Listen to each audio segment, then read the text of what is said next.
I'm Alex Varshavsky. I'm Spitz Professor of Cell Biology at the California Institute of Technology in Pasadena, California.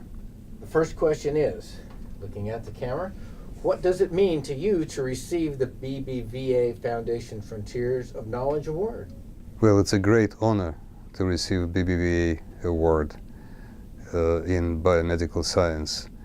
This is a relatively quote-unquote young prize, but the company of people who received it before me is so remarkably distinguished in our profession that this prize very quickly became well known among my colleagues and highly respected.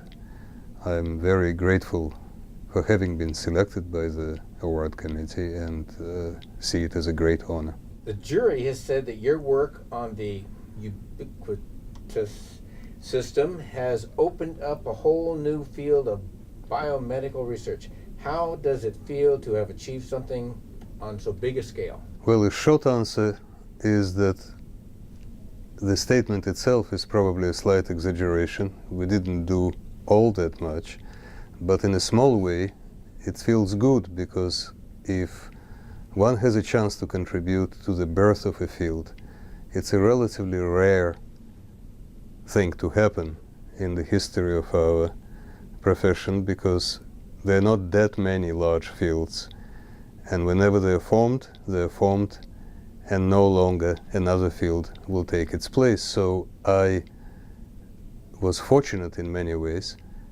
to be able to be at the right place at the right time and to be interested perhaps in the right questions to ask. And as a result of that, the ubiquitin field, only partly as a result of our work, the ubiquitin field became one of the largest biomedical realms in the modern biology. What therapeutic applications do you think may be derived from your contribution? Well, not directly from our contributions, because what we try to understand is how the ubiquitin system, which underlies regulated destruction of proteins in living cells, works, and we have advanced the understanding of that subject in a variety of different ways. But that by itself doesn't lead to useful drugs that could be used at the bedside. However, it makes possible research, which is currently going on at many places in pharmaceutical companies and at universities, to actually design small molecules that will manipulate the ubiquitin system in a variety of useful ways, and therefore hopefully will be helpful in medicine. In fact, that is already happening. There are several drugs in clinical trials, and one of them was approved as an anti-cancer drug relatively recently. What is your current line of research, and where do you think it may lead? We're basically trying to continue the line of studies that initiated themselves a long time ago. And as I already mentioned, the ubiquitin system is about how proteins get selectively destroyed in living cells.